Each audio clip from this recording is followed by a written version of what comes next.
Abra a sua Bíblia, por favor, em Marcos capítulo 11, versículo 12. O texto diz assim: e no dia seguinte, repete comigo, e no dia seguinte, amém, quando saíram de Betânia, teve fome. Vendo de longe uma figueira que tinha folhas, foi ver se nela acharia alguma coisa. E chegando a ela, não achou senão folhas, porque não era tempo de figos. E Jesus falando, disse à figueira: nunca mais coma alguém fruto de ti. E os seus discípulos ouviram isso. E vieram a Jerusalém. E Jesus, entrando no templo, começou a expulsar os que vendiam e compravam no templo. E derribou as mesas dos cambistas e as cadeiras dos que vendiam pombos. Amém? Feche seus olhos, coloca a mão sobre o seu coração. Pai, graças te damos nesta manhã. Entronizado seja o teu nome no nosso meio.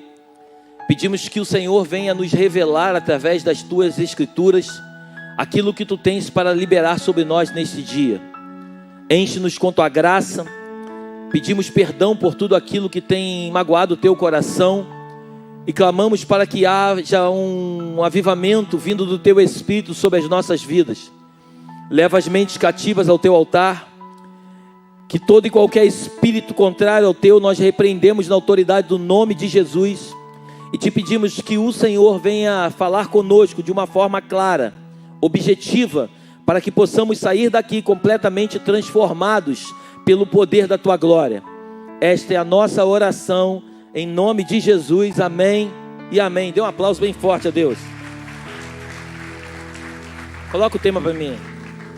Eu dei um tema para essa mensagem. Repete comigo, cuidado com a aparência. Quem lembra aqui do Denorex?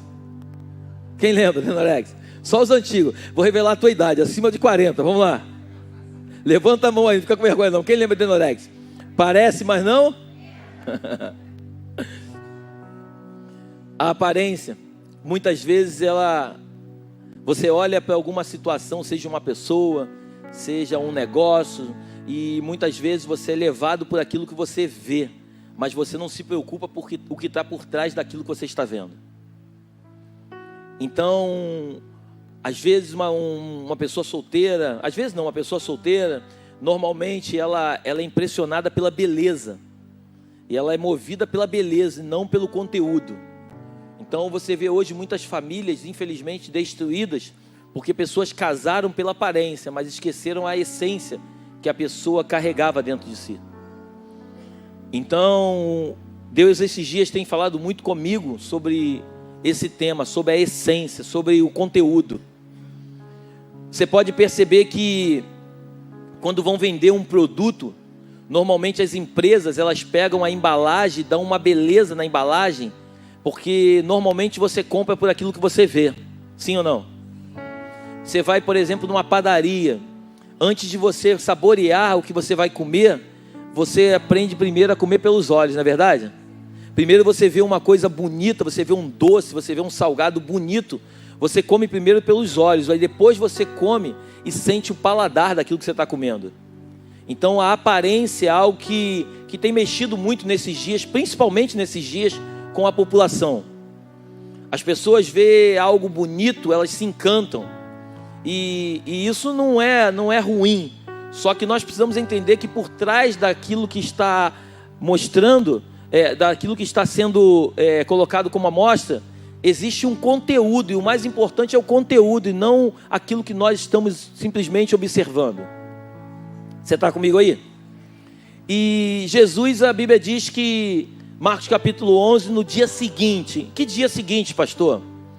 Jesus primeiro ele tem uma entrada triunfal em Jerusalém. Ele chega em Jerusalém, está perto da Páscoa, ali provavelmente no mês de março, chegando para abril.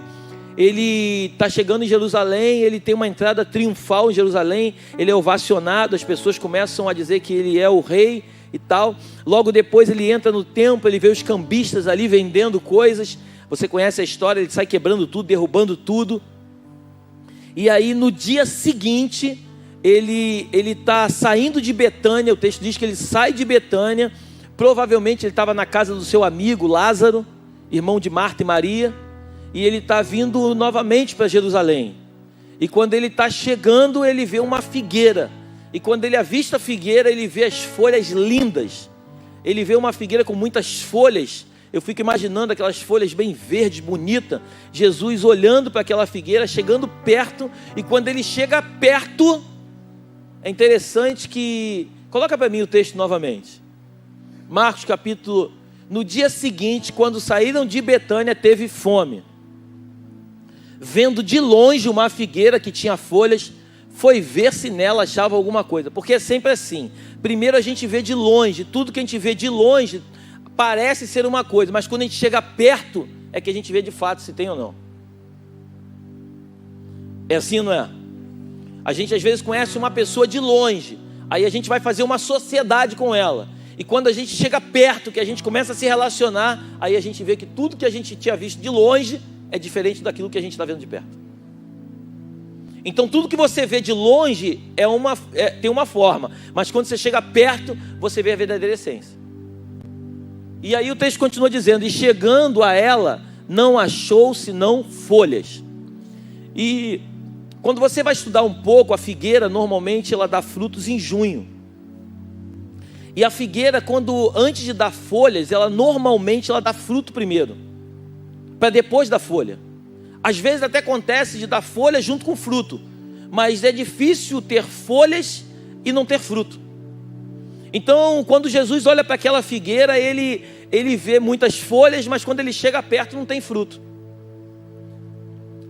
Mas aí Jesus fala assim, que ninguém mais coma fruto de ti. O texto diz que a figueira seca. Quando você continua lendo a Bíblia, no dia seguinte eles passaram de novo lá e ela estava completamente seca. Mas eu não quero falar da figueira que Jesus amaldiçoou a figueira secou. Eu não quero ficar tentando, pastor, por que Jesus fez isso? Jesus não fez isso porque Jesus queria castigar a figueira. Não. Quando você lê uma história e isso simboliza alguma coisa, isso é chamado de alegoria. Repete comigo, alegoria. Alegoria é quando você quer dar ênfase a alguma coisa, mostrando um simbolismo, uma história por trás, mostrando o porquê de tudo aquilo. Jesus, na verdade, não estava se referindo propriamente à figueira, mas Jesus estava querendo falar com os discípulos sobre o povo de Israel. Jesus estava querendo mostrar para o povo de Israel, coloca para mim, Oséias capítulo 9, versículo 10, por favor. Deus já havia avisado através dos profetas, achei Israel como uvas no deserto, e vi vossos pais como a fruta temporã da figueira no seu princípio. Mas eles foram para Baal-peor e se consagraram a essa coisa vergonhosa e se tornaram abomináveis como aquilo que amaram. Pode deixar aí. Olha o que Deus está falando. Achei Israel como uvas no deserto. Vi os vossos pais como a fruta temporã da figueira no seu princípio. Mas eles foram, que Deus está falando o seguinte, eles me trocaram. Eles trocaram aquilo que de fato era o certo por aquilo que era errado. Coloca para mim Joel capítulo 1, versículo 7. Joel 1, 7, o que diz? Fez da minha vide uma assolação, e tirou a casca da minha figueira, e despiu-a toda, e a lançou por terra, e os seus sarmentos se embranqueceram. Coloca a versão atualizada que vai entender melhor. Destruíram as nossas parreiras e acabaram com as nossas figueiras. Arrancaram as cascas das árvores, deixando os galhos completamente brancos. Deus estava falando com a nação de Israel. Deus estava dizendo para Israel o que Israel estava fazendo. Então Deus sempre foi avisando para Israel. Quando você vai ler Mateus capítulo 24, fala que a figueira voltaria a dar frutos. A figueira está falando de Israel também. A figueira voltaria a florescer. Então, quando você começa a estudar um pouco mais as Escrituras, você vai perceber que Jesus, quando amaldiçoou aquela figueira, ele estava querendo dizer para os discípulos o seguinte: assim é o povo de Israel, tem a aparência de que está vivo, mas no fundo está morto. Eles estão muito mais preocupados de mostrarem uma pompa, onde na verdade eles não têm nada de conteúdo. Eles estão muito mais preocupados de mostrar aquilo que está por fora, do que aquilo que carrega por dentro. E quando a gente lê um pouquinho mais, vai entrando um pouco mais na história, a gente vai perceber que o Israel do Antigo Testamento é a igreja dos dias de hoje. Você está aí? O que Jesus está falando comigo e com você nessa manhã é: eu vejo em você uma aparência muito boa, uma aparência de crente, mas quando eu chego perto para ver quais são os frutos que vocês deram, eu vejo que não tem fruto. Você está comigo aí ou não? Porque a Bíblia diz que pelos frutos conhecereis a... Você não conhece primeiro a árvore para depois conhecer os frutos, mas quando você vê os frutos, você sabe qual é a árvore. Eu costumo brincar que quando eu vejo um jovem bem educado, um homem de Deus, uma mulher de Deus, eu olho para eles, principalmente quando eu estou na frente dos pais, eu falo assim: pelos frutos eu conheço a árvore. Porque pessoas que educam bem os seus filhos, quem tem que receber elogio não são os filhos que são educados, mas são os pais que deram educação. Então, pelos frutos nós conhecemos a árvore. Por isso, eu louvo a Deus pela vida do meu paizinho, porque criou 2 homens num mundo tão louco, e graças a Deus os 2 são trabalhadores, homens de caráter, homens que não fazem coisas erradas, não roubam, não fazem nada de errado. Então eu louvo a Deus pela vida do meu pai. Dá um aplauso a Deus pela vida dele. Porque pelo fruto se conhece a árvore. Eu estou falando do meu pai, mas eu posso falar de cada um de vocês aqui. Amém? Então, na verdade, os frutos, eles são uma consequência da árvore. Os frutos é o resultado de uma árvore. O que esses dias o Senhor tem falado muito ao meu coração, mas muito. E eu vou falar algo que você vai me entender no espírito.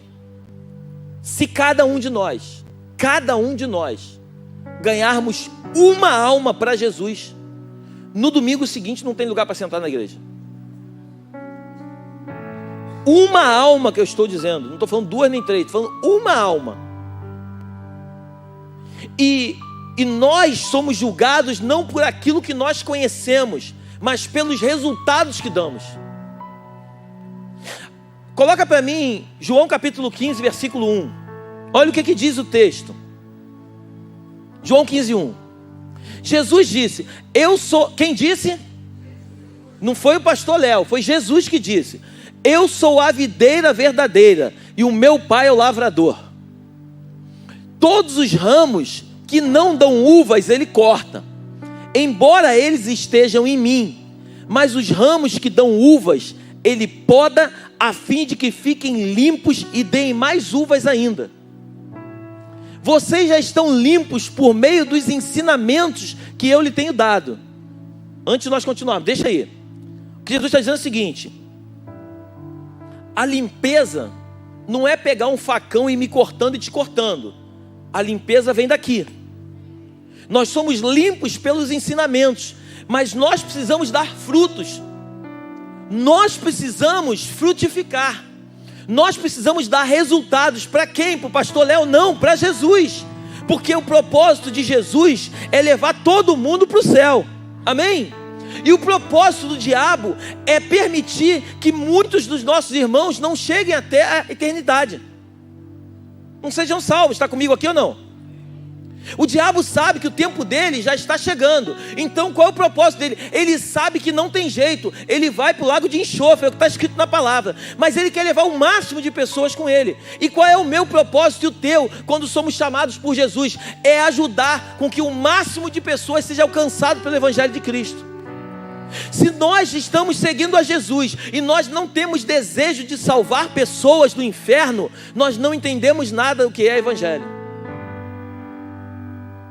E ele continua dizendo: já continuem unidos comigo. Vamos até o 7. E eu continuarei unido com vocês. Pois assim como o ramo só dá uvas quando está unido com a planta, assim também vocês só podem dar fruto se ficarem unidos comigo. Ninguém dá fruto longe de Jesus. E ele continua: Eu sou a videira. Quem fala isso? Jesus. E vocês são os ramos. Vocês quem? Nós.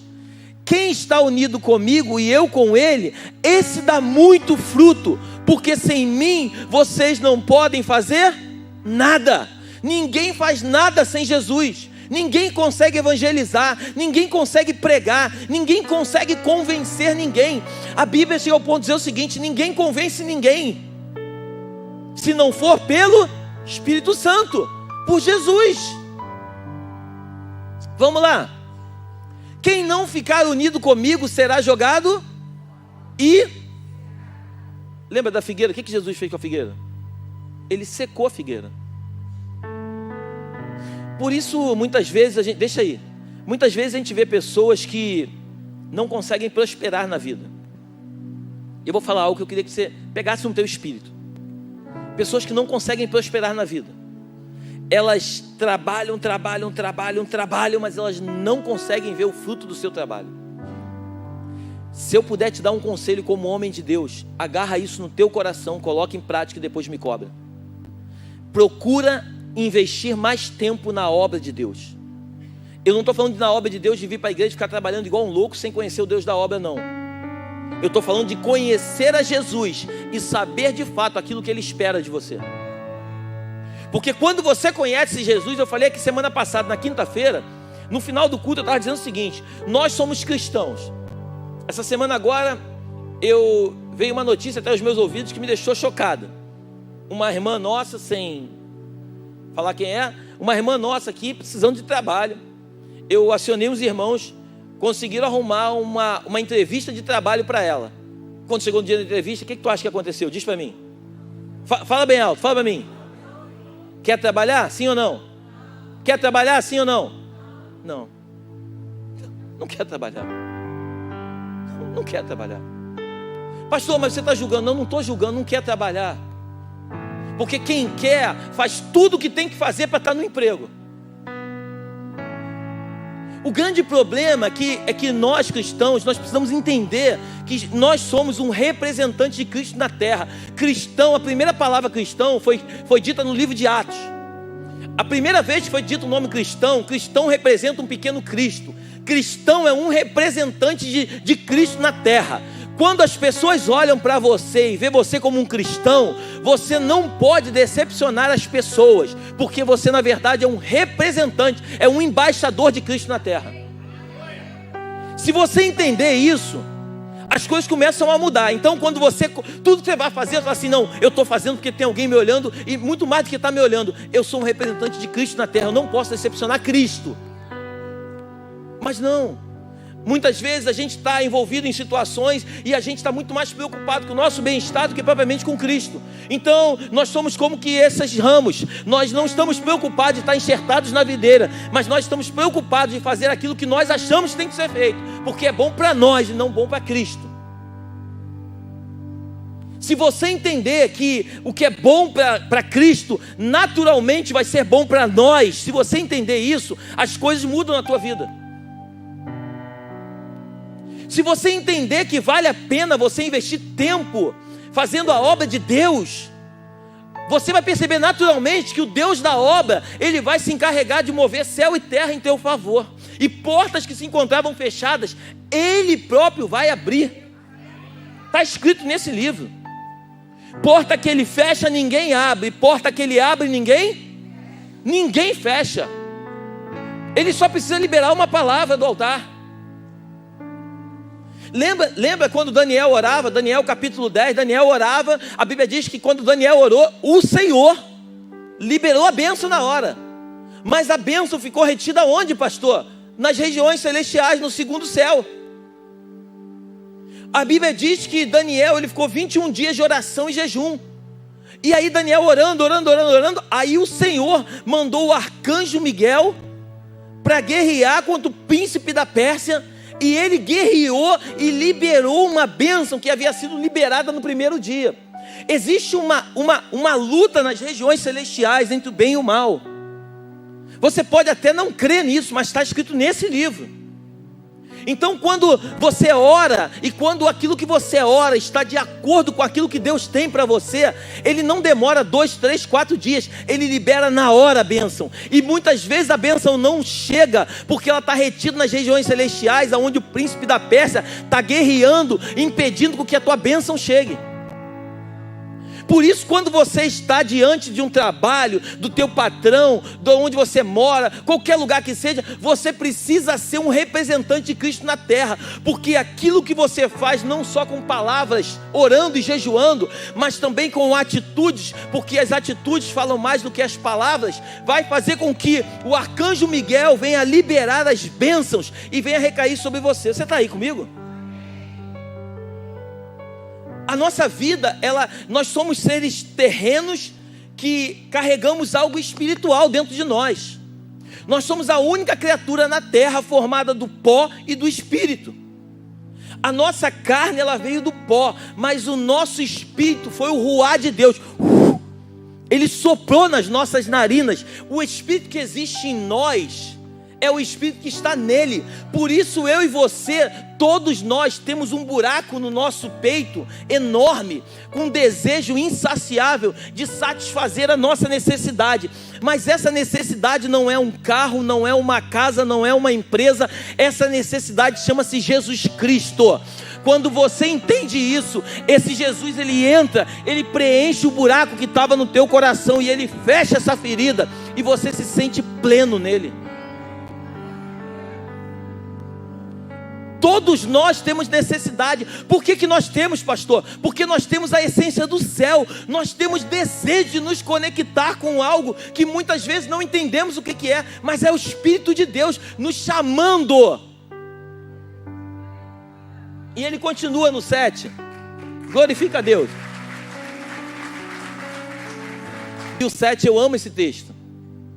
Olha o que diz: se vocês ficarem unidos comigo e as minhas palavras continuarem em vocês, vocês receberão tudo o que vocês pedirem. Coloca a versão ARC. Ele diz assim: se permanecerdes em mim e as minhas palavras permanecerem em vós, pedireis o que e vos será feito. Se permanecerdes em mim, se estivermos em mim e as minhas palavras estiverem em vós, pedireis tudo o que e vos será. Pastor, como é que é permanecer em Deus? Permanecer em Deus não é estar firme em Deus assim, no sentido de vir para a igreja. Não, permanecer em Deus é o seguinte: o vento está batendo, a palmeira está quase quebrando, ela vai lá embaixo e volta, mas você não sai da tua posição.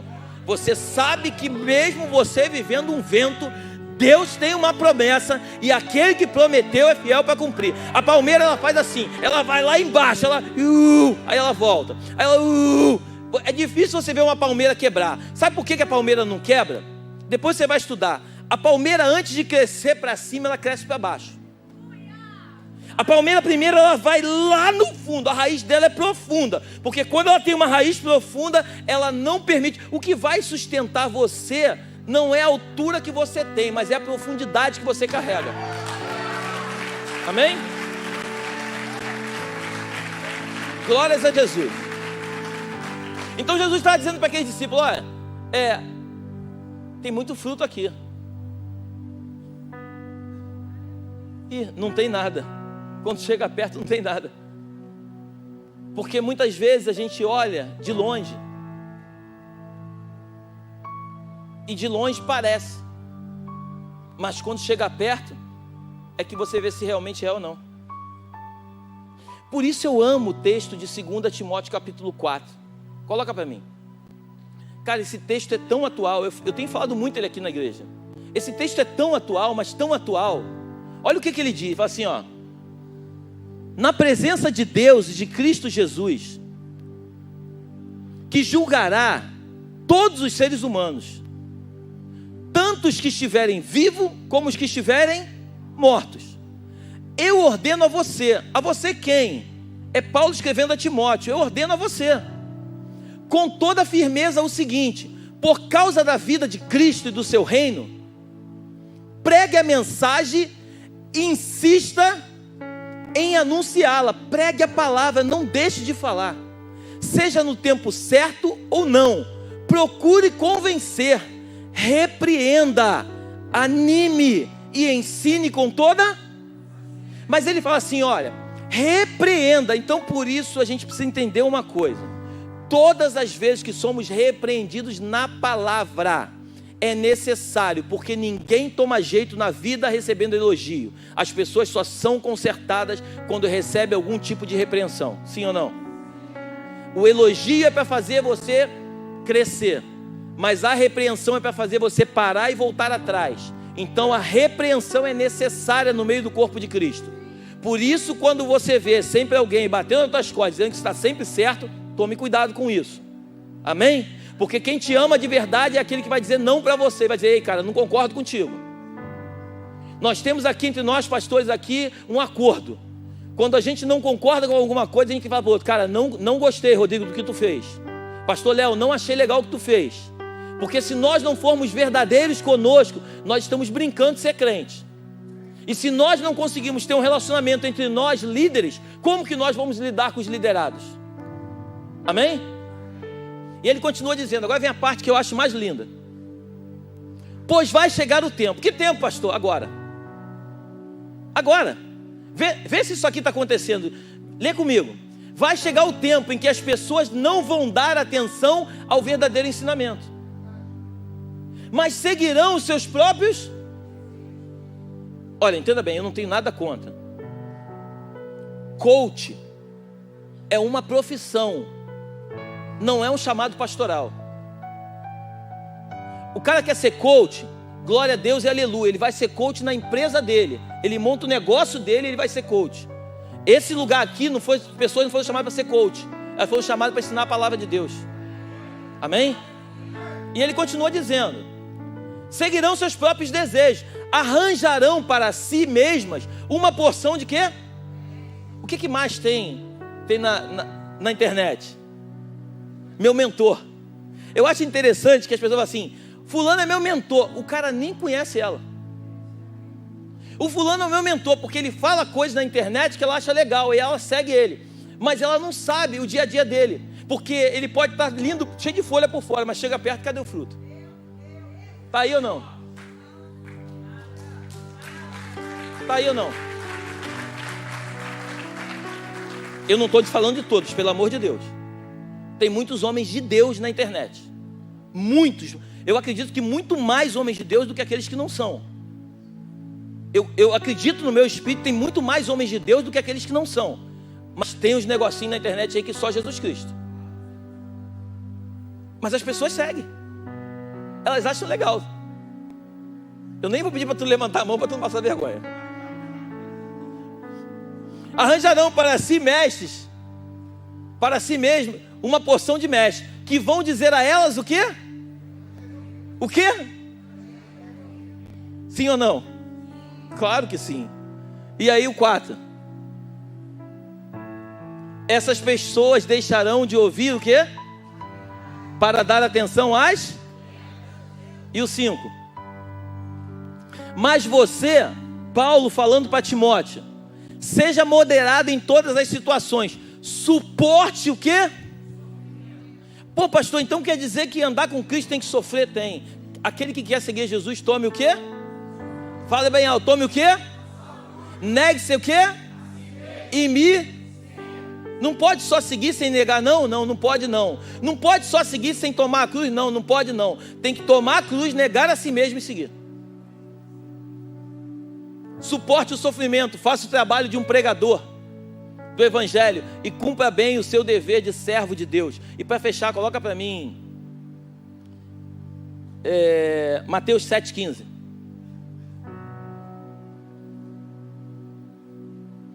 Cuidado com os falsos profetas. Eles chegam disfarçados de ovelha, mas por dentro são... Não sou eu que estou dizendo isso não, o que está falando é a palavra de Deus, hein? 16 até o 20. Vocês os conhecerão pelos que eles, em outras palavras, pelo seu fruto. Você só vai conhecer alguém pelo fruto. Pastor, o fulano é homem de Deus. Tá, o que ele tem feito para a obra de Deus? Nada. Como assim? Ah, pastor, mas eu não sou pastor de igreja. Mas quem disse que você precisa ser pastor de igreja para você fazer a obra de Deus? Quem disse que você, no teu trabalho, você, quando vai se relacionar com um cliente, você é extremamente educado, mesmo o cara sendo um cavalo falando contigo? Quem disse que você não pode ser educado? As pessoas só dão o que elas... Se você tem o Espírito Santo, tu não pode ser um cavalo. Sim ou não? Claro que sim. Vocês os conhecerão pelo que eles fazem. Os espinheiros não dão uvas, e os pés de urtiga não dão figos. Assim toda árvore boa dá frutas boas, e a árvore que não presta dá frutas. A árvore boa não pode dar frutas ruins, e a árvore que não presta não pode dar frutas boas. Toda árvore que não dá frutas boas é cortada e jogada no... E o 20 para fechar. Portanto, vocês conhecerão os falsos profetas pelas coisas que eles... Quer conhecer um homem de Deus, uma mulher de Deus? Olha para os frutos. Quer ser conhecido por Deus? Aprenda a dar frutos. Todos nós, sem exceção, todos nós fomos chamados para dar frutos. Sem exceção. Deus não faz acepção de pessoas.